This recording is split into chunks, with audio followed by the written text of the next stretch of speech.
This is episode 9 of the Rare Potion Podcast. On today's episode, I'm joined by PeakGinge. PeakGinge is a Monster Hunter YouTuber. Peak does everything from opinion pieces to tier lists. He's a really cool guy, and in this episode, we talked about everything from Wild Hearts to Dark Souls and a lot of Monster Hunter. So, if any of that sounds interesting to you, stay tuned. Talk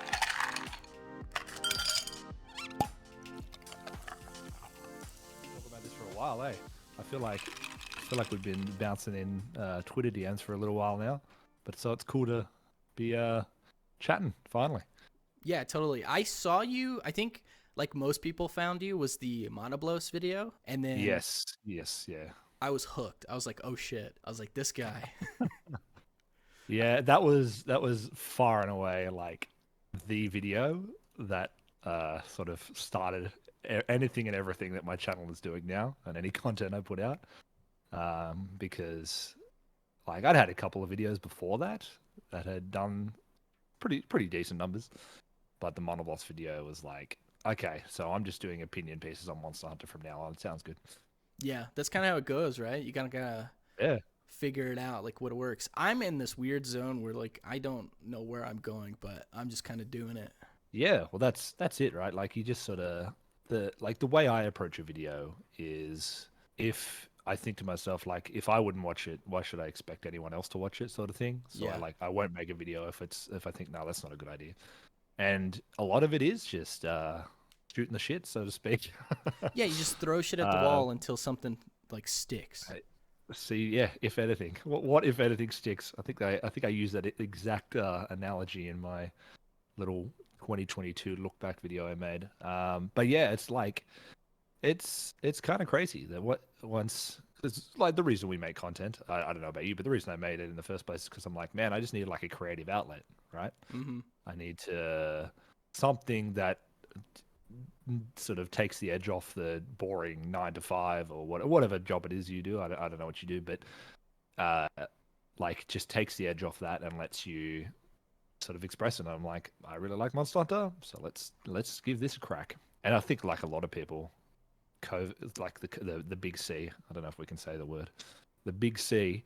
A certain worldwide event led to people sort of seeking for those sorts of creative outlets, I guess. And here we are, like a year or 2 years later. Yeah, I picked back up. Like I had been doing YouTube on and off for all of my like teenage adult life. So yeah, I had done a few little Monster Hunter stuff here and there, little Pokemon videos, but I saw your video, I saw a couple of other people, and I was like, hey, why not try Monster Hunter? Because I literally one of my favorite franchises ever. And then that was the only thing that kind of stuck for me as well, is like Monster Hunter. People really were hungry for that content. Yeah, you know? yeah, absolutely. Yeah, like you just there's something about, even though it's not a games as a service game, because you think about like gaming content, a lot of it is like online games, right? A lot of it is, I don't know, League of Legends, Valorant, whatever it is. And then you have general game channels where that do things like just new games that are coming out and reviews and all that. But Monster Hunter, like, you can make a full channel off it because there's just so much to go off, right? I think I've noticed more and more Monster Hunter creators recently. I don't know about you. Yep. I've been diving a bit into just more and more content related to it. Yeah, like a lot of smaller creators coming up, you know? It's it's really interesting to see. I got to talk to a lot of them. It's really cool. I have people reaching out that want to do stuff, but this is fun because this is like my first kind of content coming back, because I took a pretty long hiatus from YouTube. I just needed a break. Yeah, absolutely. Yeah, just the strain that it takes on like trying to come up with stuff, and like honestly for me is like sticking to just Monster Hunter. I kind of want to branch out, you know? So yeah, absolutely. Absolutely, man. That's it. Like you sort of make once a video hits, you want to ride that momentum, right? You want to keep, okay, people like this, so I'm just gonna hyper focus on this. But yeah, because like I like more than just Monster Hunter. I love Monster Hunter, but there's other things I like, you know? Yeah, 1000%. So I'm like coming back. This is fun. This is exciting. I finally get to like talk to the PeakGinge. And is that because you're ginger? Is that the ginge? That's the ginge. Yeah. I have orange hair, so yeah, same. And I believe you do as well. Yep. Orange boys. I was like, oh, look, a fellow ginger. That's it, man. Yeah. The origin of the name is pretty lackluster. Ginge is, again, yeah, just have orange hair. And Peak was, I think, I'm trying to remember now, because I made it when I tried to make a Twitch channel, which is where Ah, I first tried content. And yes. somebody, I wanted to be like Mighty Ginge or Almighty Ginge or something cringe like that. Anyway, and it was like taken. Somebody had it, some content creator had it that hadn't used their channel. I'm like, oh, okay, I'll just look up other words, and here we are. Now that's the brand. That's good. It's Yeah, good yeah, yeah, branding. Yeah. yeah, yeah, absolutely. It's sort of come into its own a little bit more than I expected it to, but it's been a lot of fun. Yeah, that's awesome. That's pretty cool. Yeah, YouTube is such an interesting beast. And honestly, you have something really special going on. Like, you have a pretty dedicated audience. Like, I look at your comments, and there are people who are, like, consistently coming back, asking you things, talking and stuff. So it's pretty neat to see what you're doing. Like, I'm excited for the future of your channel and stuff. So this is fun. Yeah, yeah. I same thing. It's the same familiar names and people turn up in the comments and sort of it's a weird. I don't know what exactly the feeling is, but when you get people who jump in and say, "Hey, your content really makes my day. Every time you get a new video, I jump with joy," or whatever they say. And it's just like, oh, okay. I'm just making silly little videos about a video game, but it means something to some people, you know. It Yeah. means something special. Yeah, that's why I do it. I feel like when I was working this like terrible job. I was like the manager of this fucking awful company, getting underpaid, just working terrible hours, just this awful fucking job. And the only thing that would keep me going is like cigarettes and gaming YouTube Yeah, and like yeah, drama that's it. channels and stuff like that. But Yeah, absolutely, absolutely. It's it's the little things, I suppose. now that I'm in this position where I'm not working that job anymore, I have a lot more free time.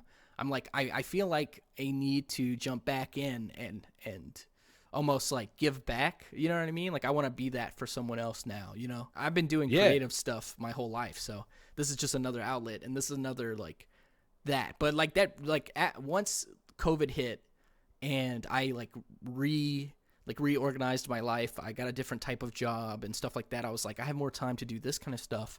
I want to be that. I want to do that for someone else. So that's kind of like my goal, is to create somewhat of a little community of people who are like, oh yeah, shit, look, new video.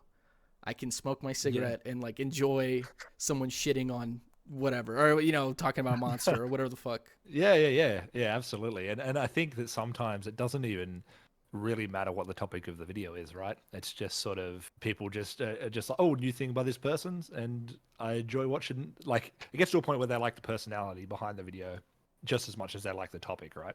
And that's sort of what I'm sort of going for. I think that the personality that I bring to it is just as much part of the video as Monster Hunter is, right?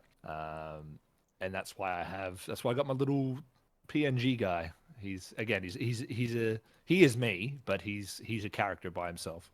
I'm trying to get that. I feel like I script videos and I have these ideas, but like it's hard for me to get my personality out. Like I feel like these podcasts are better for me because I can really just kind of riff and let me flow out. But man, sitting down recording under a blanket because I have a terrible sound setup or whatever, but like, like that, it's like so hard to get my personality out. And like you could tell in my earlier videos, god damn, did that suck. But I'm getting a little bit better, a little bit better. I want to do more Yeah. content that pushes a little bit more of me, because I feel like I'm interesting.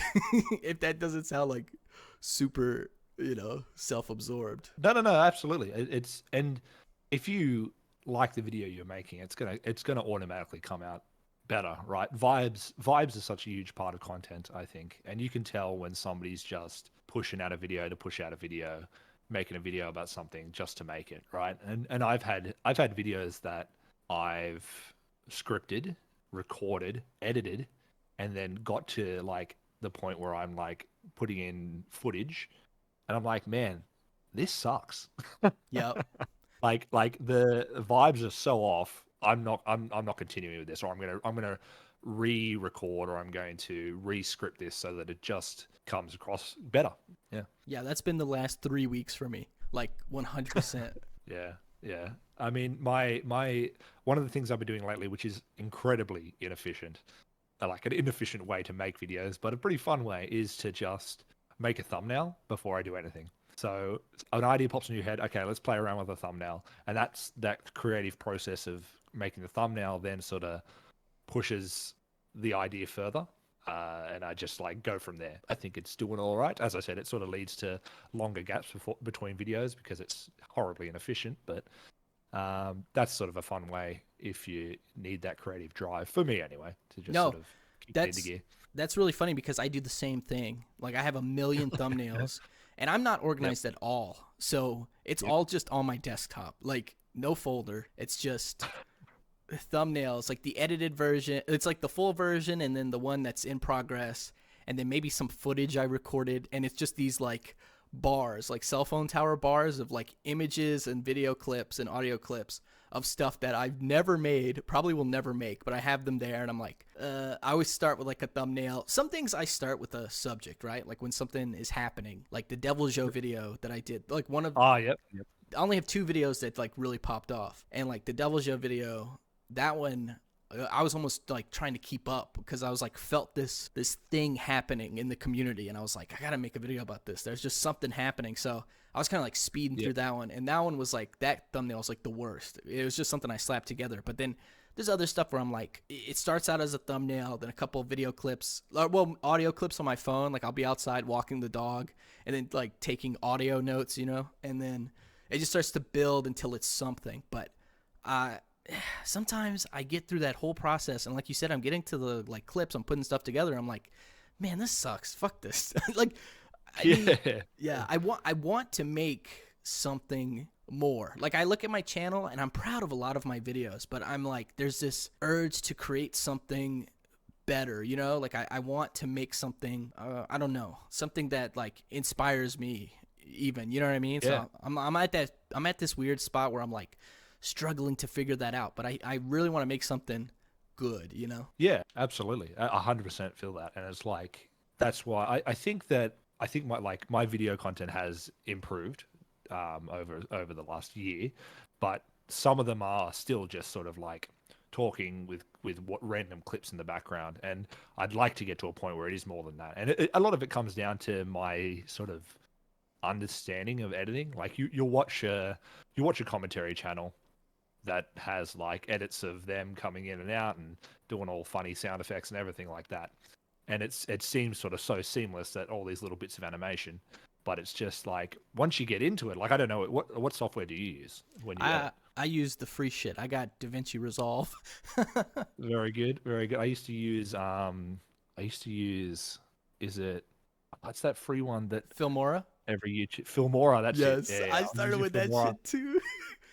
Filmora, I don't know your experience with it, dude, but that, you know what? Trash.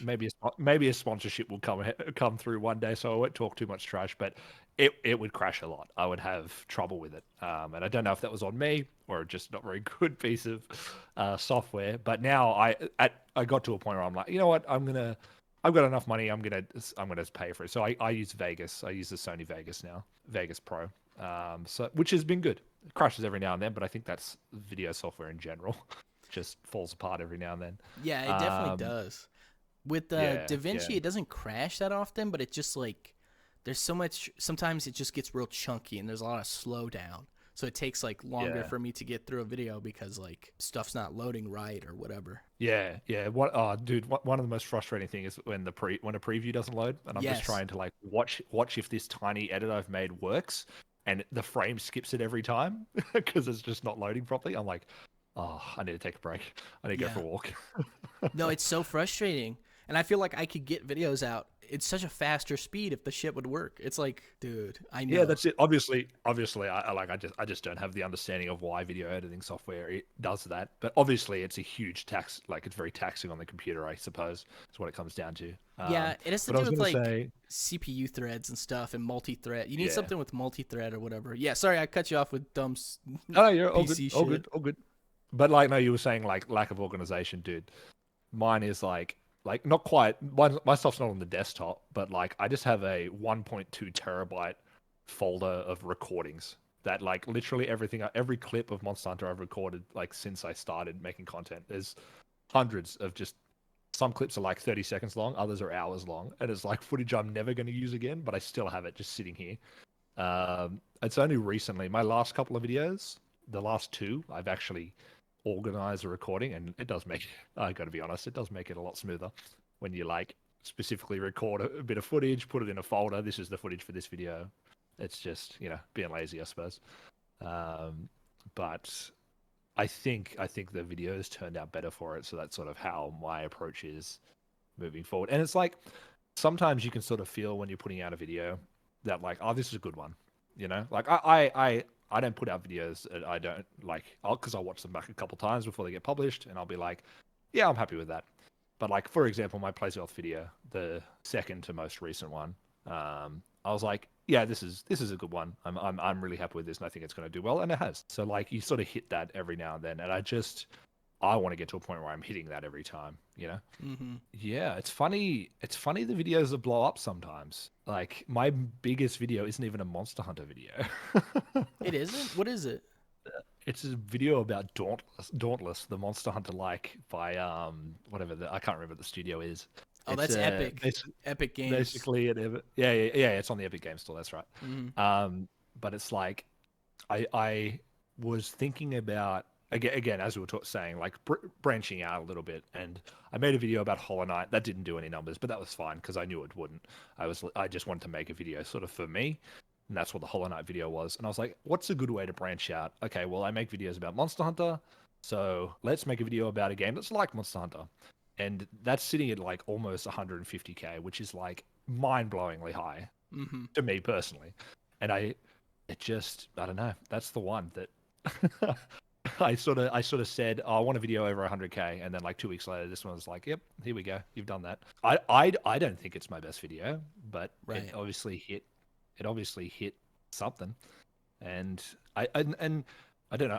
Look, I can't tell you what the key to success is. I don't know what the key to success is, but I think that a lot of the appeal of the videos I make are that they're pretty much all, for the most part, opinion pieces, and people online like to hear the opinions that are the same as theirs, or they like to argue against opinions that are the opposite.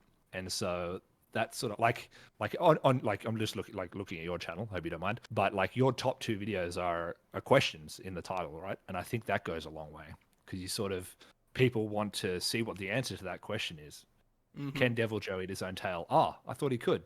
What's this video about? Here we go. And I think that goes a long way, those sorts of question based, because it brings it in, because that's the main thing, right? Nobody's clicking on your videos because the thumbnail and the title is what they see first and foremost. That's what's making them make that decision to go, hey, that's a video I'm interested in, here we go. And yeah, I think that that's something that I've really focused on, focusing on, I guess. No, I totally get that. Focusing on. Yeah. Yeah. The thumbnails, like, I don't know, I put a good amount of time into my thumbnails, but they sort of just come together on their own, I think. Yeah, thumbnails are good to like focus in on a video, because like sometimes I'll be writing one or like thinking about a video, and if I have that thumbnail, I can like, if I don't have something to kind of focus in, my script or whatever I'm doing will just kind of like branch out. It'll turn into this giant tree of just ideas. But then if you look at that thumbnail that you created, because I do this too, I do it first. I do like a thumbnail first in most cases, not all. I'll look at this thumbnail and I'll look at what I'm writing, and I'm like, is this what, like, does this thumbnail say this? You know what I mean? Like, because my ideas, I just go whoosh, like everywhere. I'm just like thinking about this and this and this, and it just turns into a giant tree of ideas. And I'm like, let me focus in. Yeah, and like my style of writing can be completely different between videos. Sometimes I'll just get like this hyper focus. Okay, I'm just going to type, and here I go. I'm writing an intro. Okay, I'm writing the next paragraph. Okay, I'm writing. Other times I'll do like dot points of like, okay, this is what I want to say in this video. Like my Sunbreak video review, that's like a video that's 4 times longer than all my other videos. So that was dot points. But like a lot of the, I suppose it's a series of videos now. I've got like 4 of them. The worst monster ever videos that I make. They're sort of like, okay, these are the opinions I have. These are the opinions that the community has. Here we go. It's the hardest part to juggle is remaining consistent without a drop in quality. So Like, okay, I want to get. I'd like to get to a point where I'm making a video a week and a couple of shorts a week, and that's sort of how my content works. But sometimes I get to the end of the week, I'm like half a script in. It's not really coming together as quickly as I want, and and then I just have to go. Okay, well, I'm not going to rush this out. It needs a little bit longer to cook, and that's just how it is. But that's sort of what I'd like to work to, right? And I think that I'd love for it to be. It's still a hobby at this point, right? It's Hmm. just like it's still something that I'm doing because I really enjoy it. And the debate is, okay, well, if you get to a point where it's your job, awesome. That's like dream job, right? Don't have to sit at a 9 to 5 desk. I get to be creative, but then you have to still keep that passion. You have to still keep that enjoyment because as soon as my channel's all vibes, I think it's all sort of my opinion, pretty jovial. I crack a joke every now and I talk a little bit too fast every now and then, but it's pure vibes. So the fact that if that ever goes down, it's sort of ruining the point of it all, and I'm not really getting across what I want to get across. So yeah, I think I'm at a weird sort of middle point where, or not even middle point. I think I've still got a ways to go to get to something that I'm truly like. This is the best video I can ever put out. Like that's where I want to get to. Like the quality of this video that I'm putting out right now is the absolute top tier of what I can create, and I think that's the goal, and that should be the goal. Yeah, I feel that. I'm like at this weird stage where I don't know where I want to go now because I do love Monster Hunter. And I mean, one of my favorite franchises ever, but it's in seasons for me. Like games that I play are kind of in seasons. So I want to Yeah, do, I kind of want to do more commentary, but like more high effort, like commentary videos. I don't know. Like there's some stuff that's happening that like I kind of want to, like you said, like the opinion stuff. I kind of want to do more opinion pieces because yeah, that's what I like yeah. to watch. That's what I want to watch, you know? So. Yeah, absolutely. And it's tricky, right? Because you do establish yourself. You hit that gold mine. You hit that little. For me, as you said, my Monoblos video was sort of the beginning because like before that, I've got where's my channel? I've got 16 videos before that Monster Hunter video, that Monoblos video. Sorry, they range from Pokemon content to there's a Metroid video in there.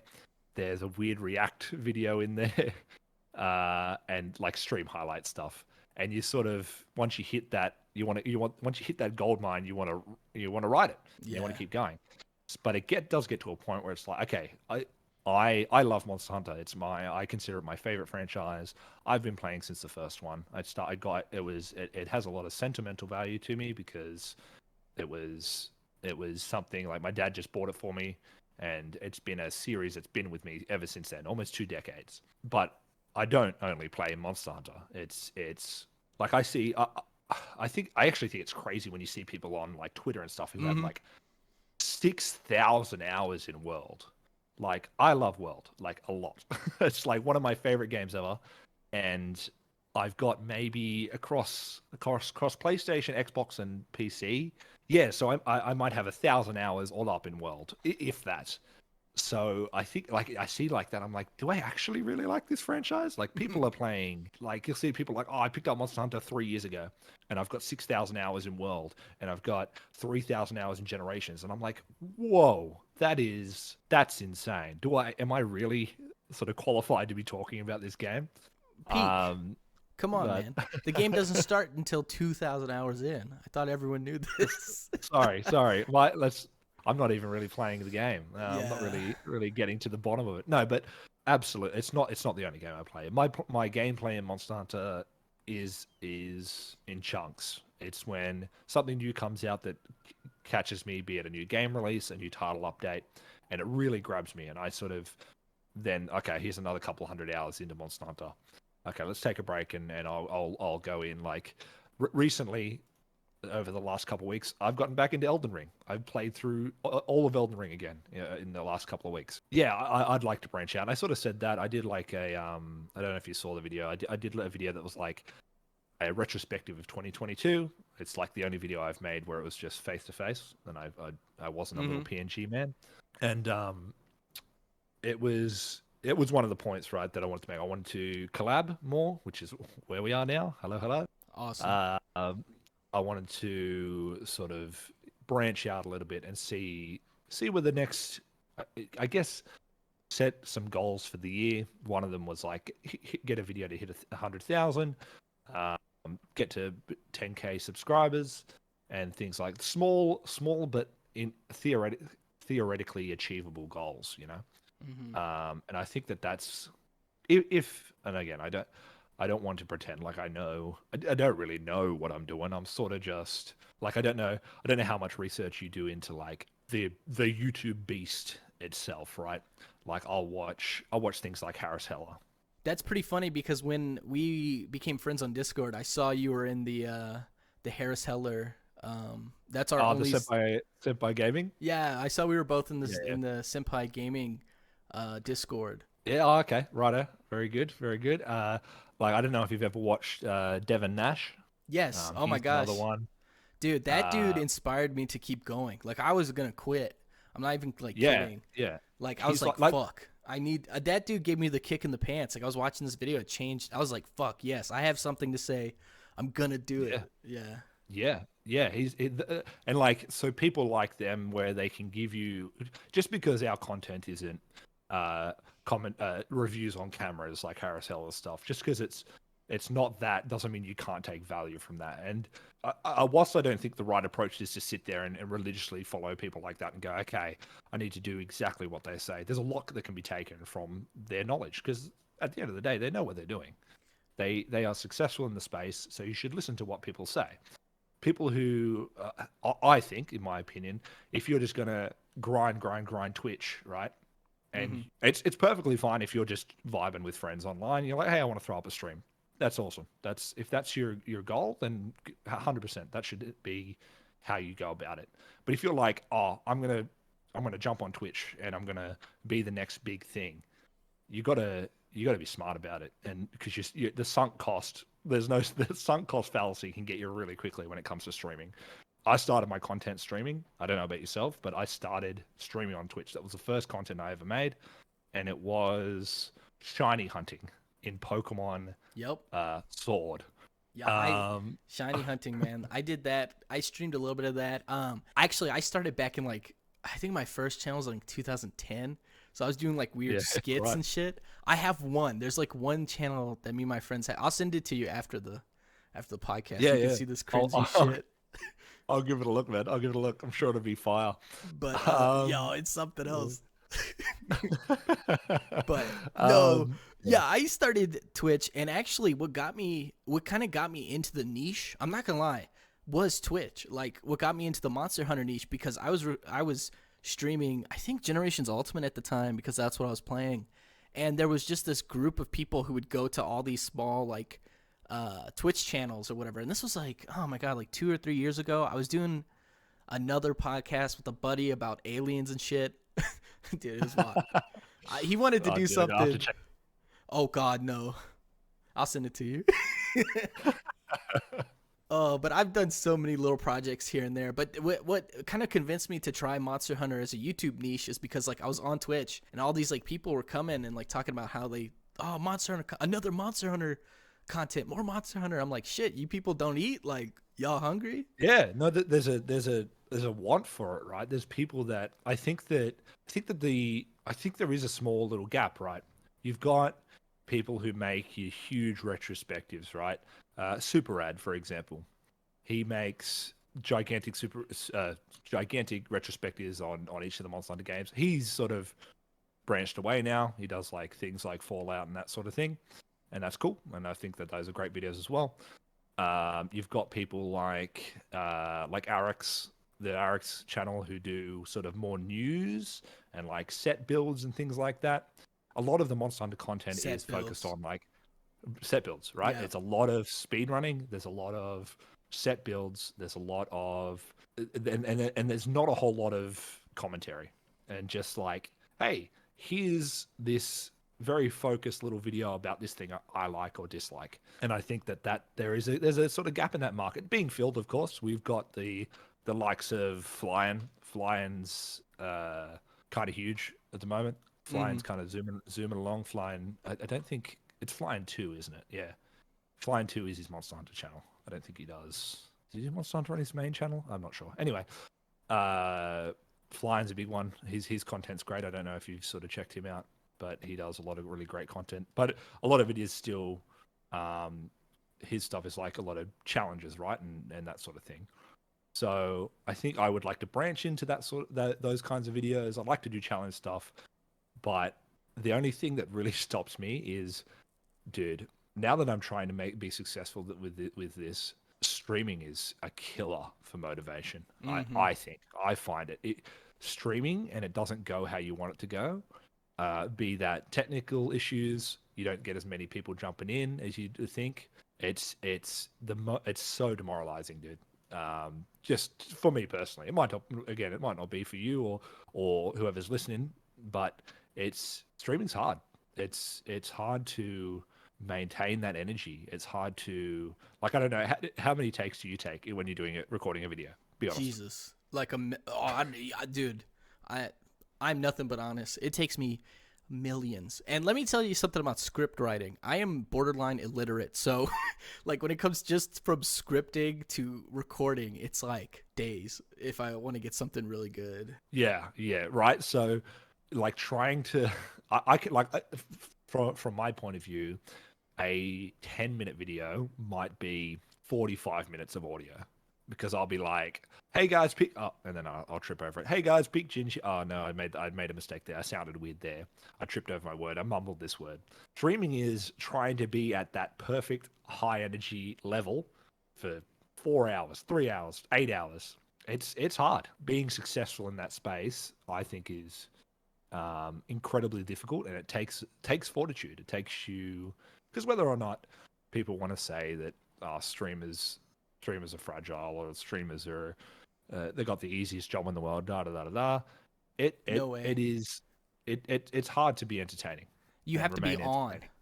Yeah. You have to be on. You have to be on for ages. People don't realize how hard it is to focus. So like when the camera is on, like I'm pretty good at video games. Like I'm a sweaty nerd, right? Like I'm good at video games. I can fucking play Dark Souls. Listen, I'm not the best. I'm not like a speed runner, Mario 64 backwards long jump and shit, but I'm good. I'm decent. But anytime the camera goes on, your like video game skills go down, because there's a balance. There's a balance. Yeah. You want to be entertaining. You want to like be energetic. So like your gaming and your focus on gaming starts to wane, and you have to focus on people. But that's kind of where I like streaming. I just don't get the views, but I like streaming because, see, I was in a band in high school and stuff. Like I was in like this hardcore metal band or whatever. So like, hell yeah. Yeah, it was awesome, dude. It was great. But we did that for like 3 or 4 years. We played some pretty cool shows and stuff, but nothing too big. But that audience energy, there's something about the audience. So like when I have a Twitch chat going, well, I did Twitch, and then sometimes I do on YouTube. But that chat, like if there's no chat, it's kind of hard. But once people start talking, like it's easy to like bounce that energy. It's like a back and forth. Yeah, exactly right. You almost have to plan it out. You have to almost have like a 10-minute video in your head talking to yourself before the stream turns on. Like you almost have to have a conversation going in your head first that someone can stumble onto. You know what I mean? That's kind of how I used to do it. Yeah, absolutely. I mean, because I've done, again, I used to stream, I don't know, a couple times a week, Pokemon stuff. I did like a Nuzlocke and shiny hunting, and then I sort of fell off that. But I've done 2 streams on the YouTube channel. One was great. One was for the trailer that announced Ceregios in Sunbreak. Fucking it was great that monster that we got. There was like Ceregios and I think Magmar Mudron. And anyway, and that was fantastic. And I did it like that. The start of the stream was going to be turned into a video. It was my Monster Hunter Final Bosses tier list, and then we reacted to the trailer, and that was great. I was bouncing off chat, people were popping off and all that sort of thing, and the energy was great. And then the other one was being in Australia makes it hard as well, because I needed to time it in this weird time where people are around, Yeah. that doesn't coincide with me, which is like in the middle of the night. Yeah, it's something I would like to do, but I think it very much has to be like supplementary content, and it has to be something that is not the main focus. You're streaming, and that stream's getting condensed into a video, and that sort of thing. It, with my style of content, there are people who are just like insane people, like your XQCs of the world, right? Where he's just a freak that can, and I mean that in the nicest way possible, who can stream for 14 hours straight and just be at that peak of energy for the whole time. Yeah, that dude is a freak. Holy shit. That's He's insane. insane. Yeah, Yeah. it is insane. He's been doing it for years, and it's like that he just thrives in that environment. And look, the reality of it is that I don't even know what the stat is these days, but a very small fraction of people make it. But I think that you can set yourself up for success. You can do it the right way, and if you want to really, if you're just making content, again, this is to anyone listening, if you're just making content and you're having a blast, you don't really care what the views are on it, keep doing that. That's what you should be doing. It's a creative outlet for you, and do that. But if you want to hit that, if you want to hit those views and that sort of thing, I think that there's a right and wrong way to do it. You want to you have to focus on all these little bits and pieces, like the thumbnail and the title, to get people in. The length of the content is important, I think. The subject matter. It's a tough balancing act, man. It can be hard. You kind of have to It can be like tricky. YouTube too. Like Oh, absolutely, you have to absolutely. be one of these freaks who like listens, who like watches other YouTubers and like figures out like what's going on with the algorithm, what YouTube's doing. Like I'm kind of a freak. I've been on YouTube for oh my god, almost a decade, probably Yep. longer Yep. actually. Jesus. But like I'm kind of a freak. I love YouTube. I love like the drama. I love the like learning about all the stuff you could do, the like SEO stuff. Like I like to figure out what works, what doesn't work, so like I'm kind of a freak. So, Yeah, absolutely, absolutely, and it's an analytic. Like I can get pretty mhm. lost in analytics, down to when you release a video, the timing of it. I release videos nighttime my time, because that's when the majority of my view. You check your analytics and you're like, okay, I think it's like Sunday night my time is like the most common time people are that watch my channel online. So bang, that's when the video is going live, and it's you can get a little bit lost in the analytics, sure, but they're there for a reason, I think, and you should take them on board, and you should read through it and get an idea of it all. The platform's not perfect, there are issues with the algorithm and all that sort of thing, but I think there's a certain amount of self-reflection that goes into being a content creator that you need to take on. You could only blame the algorithm so much. I remember I've had people who like commented or whatever, and they'll be like, "Man, I like I'm so glad your video is like at 1K views or whatever." That's like my top, like max. Most of the time is like 1K. But like I have people, they'll be like, "Oh, I wish my videos were like that." I'm like, "Oh, send me a link. What's the channel?" And I look at it, and it's just all like Valorant clips with like no audio, Yeah. with no, and I'm like, I don't say anything, but like I want to say like, "What are you doing?" Like it's just a Valorant, like. No one wants to see this. Make something, put something into it. And you'll get comments like, I try not to get too lost in comments. I don't know about you, but I'll glance over them and give a react every now and then. And if there's a comment I really like, I'll say, hey, thanks, and so on and so forth. Every now and then you get a comment that's like, dude, your gameplay is so trash, man. And it's like, well, it's a good thing I'm not a gameplay channel. Yeah. I'm not. My channel's not about that. My channel's not about being the next TDS member. It's about a little bit of opinion and that sort of thing, and that's and I think that's a remnant of a lot of Dude. this superiority thing, that Yeah. like old gen Monster Hunter and all that sort Hmm. of thing. It all sort of still runs. It's very deep rooted in the Monster Hunter community. The idea of and Dark Souls. I think Monster Hunter and Dark Souls, while it's very similar games, have attract a very similar person, right? Hmm. As you said, you love Dark Souls. I love Dark Souls. I haven't played like I haven't finished every single Souls game. I finished Elden Ring, Sekiro, and the original Dark Souls, and I played them all, but haven't finished them. Oh, you haven't Anyway, played the best one. is it Bloodborne? You're gonna tell me Bloodborne, aren't you? Dark Souls 2. Oh, Dark Souls 2. Dark Souls, really? Scholar of Dark the First Souls. Sin. I will fight anyone fist fight, like 1000%. Scholar of the First I, Sin. I, I, I don't have a dog in this fight, but I know that people Hate it. dislike Dark Souls 2. I know. I I'm a Dark Souls 2 apologist. I will fist right. fight. Yeah. Okay, interesting. Not Dark vanilla Souls, though.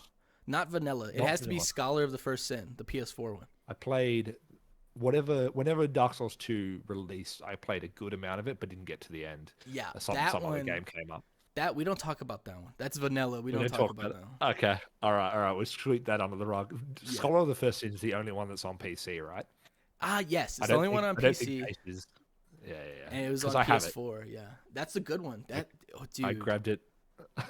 so good. I grabbed it when it was on sale or something. Yeah, here we go. Dark Souls 2, Scholar of the First Sin. Maybe I have to jump back in. As I said, I've been completely consumed by Elden Ring for the last few weeks. Because Elden Ring's really good shit, man. And I think we talked about it when Elden Ring first came out. You asked me if I was going to make a video, and I sort of said, nah, only because I wanted to, and I was like, I kind of just want to enjoy this game and not make it like a content piece. And I think that's important to do as well. Like, I'm actually, there's a part of me that's kind of dreading the release of Monster Hunter 6 because I want to enjoy it. Yeah, we talked about this. Yeah. Yeah, we talked about this before we got on the podcast together. But yeah, we were talking about how like sometimes it's just good to sit back and play a game and enjoy it. Like I got super into Wolong Fallen Dynasty, and Oh yeah, yep. I downloaded it because I'm like, oh, maybe I can make a video about this. And then I just got so deep into it, and I'm like, nah, Yep. I'm just gonna spend 2 Nah. weeks playing it and just Hell yeah. fucking enjoy it. What a game, by the way. Holy shit. Well, that's what so Wild Hearts. Let's talk about Wild Hearts for a second. Dude, I Wild Hearts was sorry, you go. A little got opinion first, and then I'll give my. got some opinions. You got an hour? Like, holy shit, I got some opinions. I'll just say this, like, I really love what it's doing. Like, I really love what it does for the franchise. Yep. Like, I there's so many great ideas. There's so many things that Monster Hunter wouldn't do, and that's a good thing. Like, I want more Monster Hunter-like, you know what I mean? Games Yes, 100%. that aren't Monster Hunter, but that do their own thing. And I love Wild Hearts, but my problem is that, dude, Koei, what is going on? That's all I'm going to say. I'm like, I'm playing on the Xbox, not even the PC port. And it's like, bruh. Yeah. So the Wild Hearts was the first sponsorship that my channel ever had. Congrats, by the way. Thank you. It was a shock to see that email in my inbox, but sure enough, it came to be. So I made the Wild Hearts review. I got access to it early, and I had a deadline. Having a deadline for a new game that I was looking forward to killed the hype. I'm not gonna lie. I made the video and I recommended it, and I do recommend it. I think that out of the Monster Hunter likes that have come, it's got the most going for it. I think best one. Dauntless is this sort of MMO grind fest that has a lot of good ideas as well, but is very, I don't know, it's not very engaging. I don't think. I got a word for yeah, then it. you've got older games. Boring is what's the word? What's the word? Garbage. Right. Garbage, bro. It's kind of funny. You made that Dauntless video, like, I think it was like a month or two before your video came out. I actually had like a thumbnail and shit. I was going to make a Dauntless video because I was like, I saw someone else have a Dauntless video, but it was like a meme compilation. And I was like, you know what? Maybe I'll sit down and like really think about this game. And then I played it for like, I'm not even kidding, dude. I played it for like 5 minutes and I was like, I can't do this. I turned it off. That's fair enough. It's rough at first. Yeah. I think that it's got weird iframes. There's good stuff there. I have to say it had a really interesting weapon with that like shotgun hammer thing. Yeah, the rocket hammer thing. I don't know what's going on with it, but it's cool. That piqued my interest. That was like the most I was like, this is like a good idea. I was like, huh. I was kind of playing around with that, but I was like, nah. The rest of it's just kind of like, nah. But there was some shit in there. I was kind of like I played the first 5 minutes. I said, screw this video. And then I went back to it and played it a little bit. And I'm like, I get what's going on here, but it just wasn't for me. But that weapon, that shotgun rocket league weapon, whatever Yeah. hammer thing.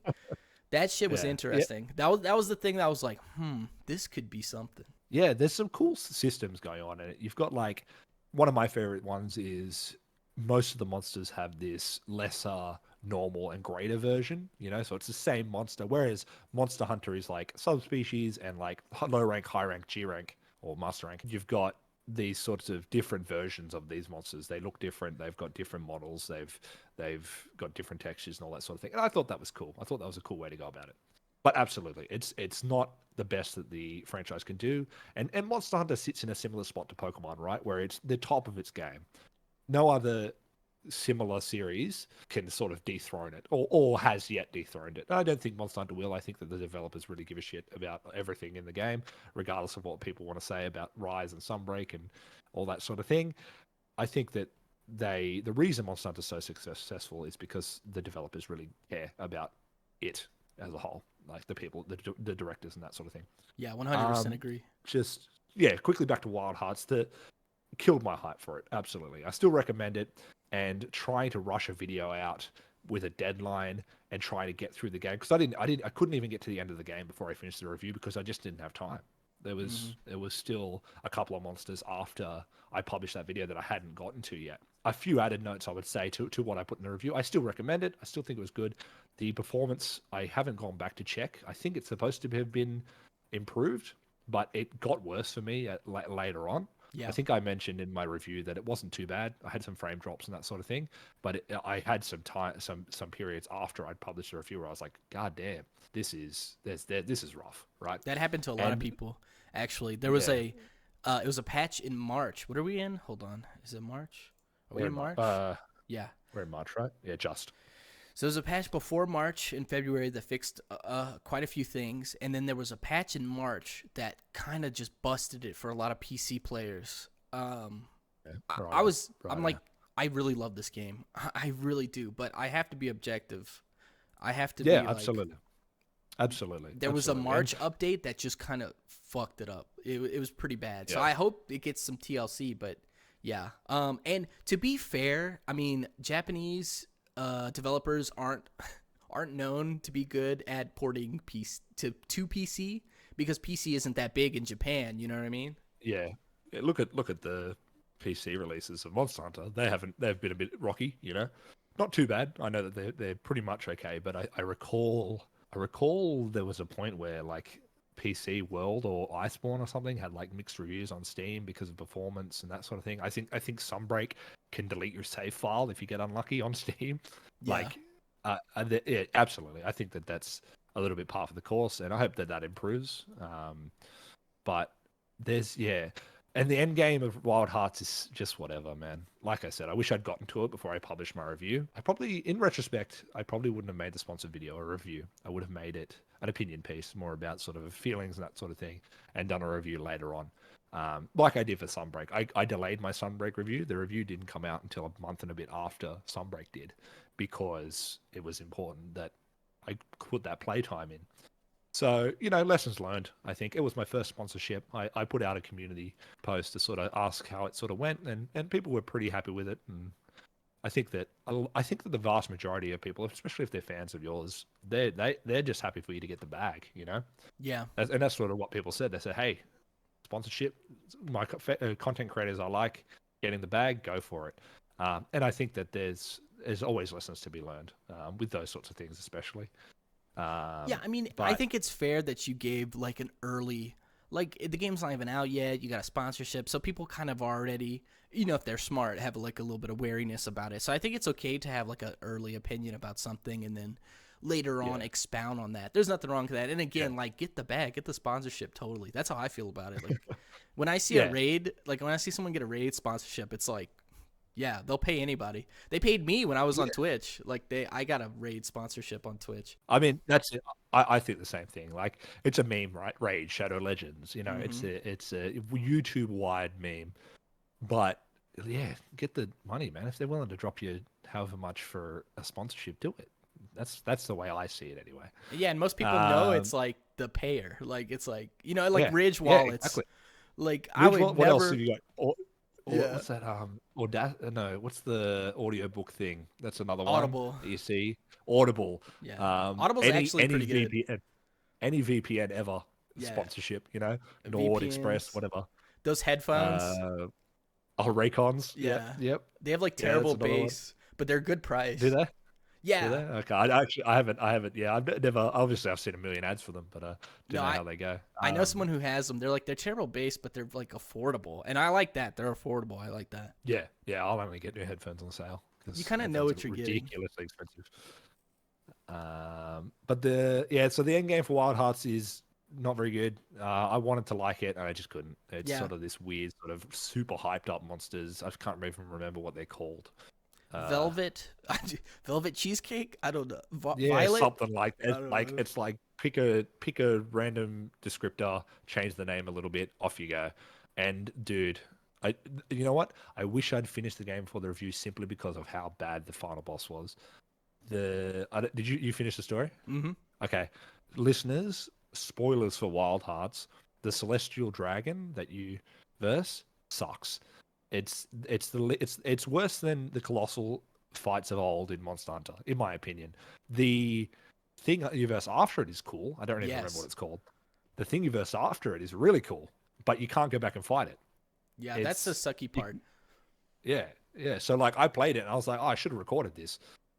And I'm like, oh, I'll just come back and fight it again. Fought the celestial dragon again, and you don't get to do that second phase again. So yeah, that was a huge letdown. It's like tied to the story. You didn't like the dragon. I like the dragon I actually. didn't. I thought it was. I thought it was. Oh, visually it was cool. Conceptually it was cool, but it just died. Yeah. Like it just sort of.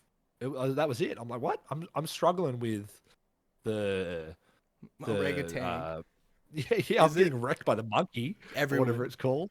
Yeah. The But now this dragon's just dead. I'm like, okay, that was really really underwhelming. But yeah. Look, I think it was just poorly executed. I think the actual fight itself was visually stunning, but like I don't know what weapon you use. I started with the uh, umbrella. mhm. Figured out that for me personally, playing with the umbrella was playing on a hard mode, and I think I mean obviously it's just, part of it is me just being bad, but also the frame drops really make that weapon hard. Hitting counter frames is like insanely hard to Yeah. do. That's And that's a good then point. I went back to the greatsword thing, and that was actually fun. I dunked on it in my review, but on second passing, I was like, actually, you know what? This is actually pretty fun. I'm figuring out how it works now, and I think that there's some depth to those weapons that does rival Monster Hunter, but it's no, it's not there, right? The combat isn't as deep. It's not as there's something about Monster Hunter, the vibes. It's the Monster Hunter vibes. You all know the vibes. Yeah. Yeah, the Anybody that's vibes. listening to this, it's different. It just feels different. Yeah, the Uh, Nadachi, the like great sword thing. I really like that too. I like yeah, how simpler. I did like how simpler the weapons were. I thought that was a neat change of pace, especially with like you are kind of like you fight the monster, but you also fight the weapon in Monster Hunter. You know what I mean? Kind of yeah, like yeah, yeah, you're in a struggle yeah. between the monster and the weapon. Wild Hearts kind Absolutely. of Wild Hearts kind of like takes that fight away from the weapon and it's mostly more monster. You know what I mean? I kind of like that. And it's something that I would like in a Monster Hunter like game, like a Monster Hunter clone or whatever, but not something I would necessarily, want for Monster Hunter. So that's like so Wild Hearts is like really good for that. Like I think more of those style of games are like really good for that. But talking about the dragon and like it was like a big spectacle, but is it just me or is there a weird trend where games like their final bosses are kind of nerfed? Like the game wants you to beat it the first try. Like I've found Yeah, this as I think something so. that's happened to me in multiple games like recently, like maybe in the past like 4 or 5 years, where like final bosses aren't like what they used to be on the PS2 or the GameCube, where you're like, fuck, it's like a week, you got your Yeah, little, you got your Gogurt and your fucking, whatever the fuck. absolutely. It feels like, oh, you've made it this far. Here you go. And I think like even Monster Hunter suffers from that sometimes. Like Yeah. Xeno'jiiva was not very hard back in the end of World. It was sort of very big, and very strange. Certainly one of the weirdest monsters we've ever had, but it wasn't particularly hard. Sharish Valda, he was all right. I think he was sort of fine. Rise was what's her name? The electric thing. Nawa. Narwa and Ibushi, yeah. All Nawa and Mother. Ibushi. They were they were okay, I guess. And then the end, and then Guys McGorm was again sort of. I think that I think you're right. I think that there's sort of this. Oh well, this is the end of the story. We want it to basically be a cutscene, but we'll let you play the cutscene. Yeah, it's a trend. It's like a trend in modern gaming, and it's kind of like seeping in. I at least like Elden Ring really puts it on you. Yeah, but I don't think the final boss is the hardest boss in Elden No, Ring. no, no, I don't think so. no, not the hardest, but it definitely is a challenge, and it's like something I'm noticing in games where like they really want to just climax on a good note, so they make the Yeah. boss this kind of like Yes. softened creature. Yeah, absolutely. Like, and you've got like the hardest for me personally, the hardest boss in Elden Ring was Malekith. I found he took me the longest. It took me so long to beat Malekith, and I was using a big heavy weapon and stuff, and he just rolled me over and over again. But look, yeah, but I don't think they pulled punches with the final boss there either. I think that FromSoft does a pretty good job with it. I only recently finished Sekiro for the first time too. Sekiro's fantastic. I don't know how you feel about Sekiro, but I'm going back. Sekiro's awesome, man. Yeah, I'm going back to play I it. really enjoyed it. After my time with Wolong, I want to go back and play it because I kind of skipped over Sekiro. I played a little bit of it when it first came out at a friend's house, and I was like super into Dark Souls at the time. So like the whole, I don't know, there was something about like the not being able to build out that like not being able to do those builds like I wanted. Yeah. I didn't really see it. So I mean, I didn't have that much money back then. So I was like, I'll just buy something else. So I never really went back. But after playing Wolong, which is kind of, from what I understand, like a watered down version of that, I want to go back and play it. I would really recommend persevering because I was the same. When I first played Sekiro, I just was like, this is hard. This is too hard. I put it down. I couldn't bother because it was really punishingly hard. But the first thing you got to do is be like, okay, this is not a Dark Souls game. It's made by FromSoft, and it's one of their really super hard games, but it is by no means a Dark Souls game. It's very different in a lot of different ways, down to like, obviously, as you said, there's no real customization. You can get a few different skills, but you're playing as that character. You're playing as the wolf or Sekiro or whatever you want to call him, right? But it's all based around that deflecting and that sort of thing. It's once you get down to it. I don't know how many VO essayists you watch, but Jacob Geller is a fantastic YouTuber that I would recommend you check out. And he made a video that was I think it was called like Sekiro's parry and other perfect things, or pursuits of perfection, or something like that. And he talks about this feeling, right? Like Sekiro, if you go into a boss fight, you just get owned over and over again, but you're learning these things, and then eventually you take out these really powerful bosses in a matter of seconds as you deflect every single one of their attacks and just counter, and it feels fantastic. Like, I think, having recently played Sekiro, it's sort of on par with Elden Ring on sort of how much I really enjoy playing it. Just the moment to moment. I don't know if it's their best game, but when I finished it, I was like, wow, this is the best game. You know? Yeah, I think they were evolving with their parry system. Like obviously Dark Souls 1, the way to beat Gwyn is learn how to parry. But with Bloodborne, there was a lot of that parrying into visceral attacks and stuff like that.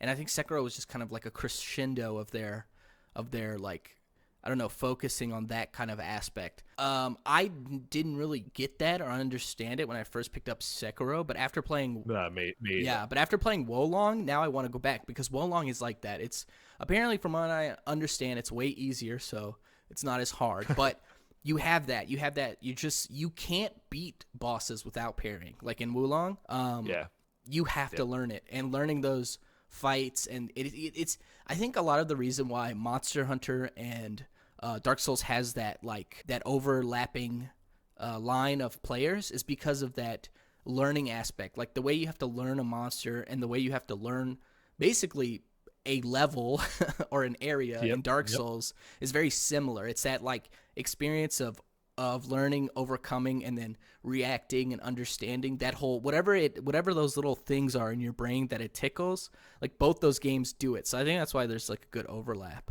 100%, 100%. Yeah, and it's just like people will come for you online if you say that they're the same, and they're not the same, No, not at but all. they do attract a very similar group of people that just like want that really involved, deep customization of their character, build choice, and also learning each boss. And as you said in Dark Souls, the level itself, you're sort of fighting the level itself is the boss, right? As well Hmm. as the big scary thing at the end. And I think that I think that there's a reason that these things are at the top of the pack, right? Whereas, I'll go back to this comparison again because I think it's an apt one. Whereas Pokemon sits at the top of the quote unquote monster collecting game, it's not the most engaging great thing anymore. Whereas Monster Hunter and Dark Souls continue to be. They continue to be at the top of the pack because they really have that depth of understanding, and it doesn't feel the same as Pokemon's just there because it's been there for so long, and it's just the top dog because it's the top dog. But I think that we will see something come along that tops it in the sort of somewhat near future. I But hope I so. think that Monster Hunter and Dark Souls. I don't know how much of a Pokemon guy you are, but I really enjoy Pokemon. You know, it's sort of one of my comfort games if I just want to vibe. And it is sad to see it fallen to the point where it is. You know, I enjoyed Violet and Scarlet. Well, Scarlet's one I played, but that was a rough game, man. Much Yeah. like how we were saying with Wild Hearts, that was rough. That was like, I'm like, come on. Yeah. You're the. I know that I understand they got to rush out development because there's a a, a multi-billion-dollar empire behind these games. They are an empire. And yeah, I'm a huge Pokemon fan. Like me and my wife, we get the new game every year or almost twice a year now. I don't know, but Yeah. yeah, Yeah, we do the absolutely. Pokemon shit. Yeah. Dude, what is going on? I think I have a big hot take. And I think Yeah. dude, big hot take. People are going to I've had conversations about this. Oh, watch out. And no, a lot of people actually agree more than flame me for this, which is kind of funny. But I think Game Freak should just move out the way. Like they should make Oh, side yes. Pokemon games, Yep. but like for the mainline series, they need a new development team because like They need to just let Nintendo do it. They're not yeah, going to because that's not how it works, right? But it's obviously the Pokemon Company has again they've got this multi-billion-dollar thing that's the biggest media franchise in existence. They're not going to let it go because no that would be way. silly. Why would they? Why would they let that go? They don't care about the games sell and make the numbers more than they ever have. I think that like Scarlet and Violet are like the highest selling Switch game in the first week or something ever. You know what I Yeah. mean? They make the numbers, so why would they change how they go about it? But from the point of view of somebody who has loved Monster Hunter, sorry, slip of the tongue, Freudian slip, who has loved Pokemon since I can remember. My first ever game I got technically, it was a PS1 game, but one of the first games I remember getting was Pokemon Gold, and it's just disheartening. You're just like, oh, come on, man! Like, let's give it the love it deserves. Let's put the effort in that it deserves. And I 100% agree with you. Not a hot take in my opinion. I think that if it was just a first party, if we got Pokemon games that had the polish that Mario Odyssey or Breath of the Wild have, oh my god, yes, please give me that. Yeah, the But Pokemon apologists that are like, it looks, but it's like the way it looks, blah blah blah. And I'm like, when we got Xenoblade and like you said, Breath of the Wild, which Breath of the Wild, I mean, looks good, but it doesn't look the best. But I mean, no, it looks good. We got Xenoblade and Breath of the Wild that have a huge world that look yeah, great, and then we get Scarlet and Violet. And honestly, another hot take, I guess. I really liked what Legends Arceus was doing. Like, I really so liked me that too. game. That Me game too. blew me away. I was so excited for Scarlet and Violet because of that Yeah. game. And I was like, Yes, fuck. absolutely. It was a return to form a little bit. I I can't say I've loved Pokemon since it went 3D, you know. I think that Mm-hmm. it was a bad choice, I think, from a because not X and Y, Black and White, right? They were great. They were at the time they got a bit slammed because they sort of really took a different path. They had all new Pokemon, whatever. But they were at the peak of like pixel-based games. It was all this sort of half 3D moving sprites and sort of this. And if they just kept on that trajectory, we'd have Pokemon games that look like what are those? What are those? Are they Square Enix games that are like Oh, you're talking pixely at the about moment? like Octopath Octopath Traveler. Traveler. Yeah, Yeah, yeah. yeah. We would have Pokemon games that look like that now, but they just took it in the 3D direction, and it takes the life out of it, I It think. saps the life out Um, of the Pokemon, yeah, because you can't really. yeah. I mean, they're not giving the 3D the love it deserves. Because if you play something like Gale of Darkness or Coliseum, and you see these Yeah, very, and don't get me wrong, very janky looking 3D models, yeah. but But there's character in it. Like when you yeah, knock out a Pokemon, it flips out, and it's like that's great. That's what I expect that Pokemon to do. yeah, it has character. There's something like there, but Pokemon's so Yeah. afraid to do that, and I don't know what they're like. They just don't give the 3D models the love. They've also, I think they have backed themselves into a corner a little bit. Like as you said, Game Freak is, to the best of my knowledge, and again, I'm not a game developer, so somebody might come into the comments and say I'm an idiot. But Game Freak's not a huge like development team. I don't think. I could be wrong, but I don't think they're terribly large. And this is sort of all they've sort of been doing. They've been doing this, and there's so many Pokemon. You've got over 1,000 base plus all of their regional forms. All of them, like you've got so much to animate, right, and can crunch into these games. So many models, over 1,000 models, not including human characters, right? That they sort of backed him into this corner that they're never going to catch up. They're never going to get to the point where they can put all of that effort into each individual model because, like, how are you gonna? You've got over 1,000 models to make Well, and animate. they started bringing back the decks, like the Pokemon decks. Like you don't have all of them in every game now. Yeah, that's So true. That's true. But it's I don't want. I'm not going to be right, I a get what you're pointer. saying because I think people go a little too far where they just say like Game Freak, fuck Game Freak. They're terrible. Oh They yeah, have no, no no, I don't think I'm not. Yeah, that's it. I'm not here to shit on devs because yeah. that's not cool either. But like for example, I don't know if you played Pokemon Snap, the new one. No, I haven't. But that I mean, what the fuck? They look so beautiful. They look great. They This look is great. You've got scales on Tyranitar and things like that. Like it's yes.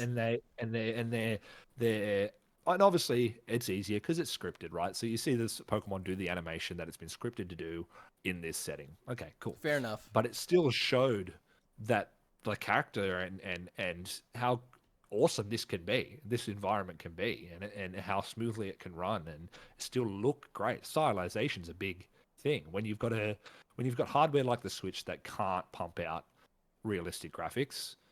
It can't even handle apparently Scarlet. Stylization goes a long way.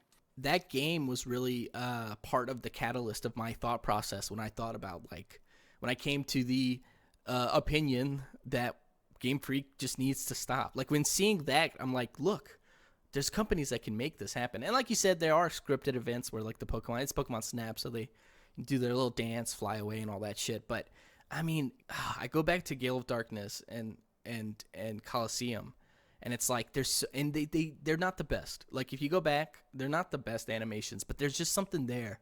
They have a limited Yeah. dex, and there's Yep. just Yep. something there with that personality. I think the worst looking though, if you go back and look at Eevee, oh my god, that's like the worst looking Pokemon. They totally butchered Eevee, but Oh, someone that like Arcanine. Oh, 3D yeah, Arcanine makes me sad, man. He looks so dopey when he should look really cool.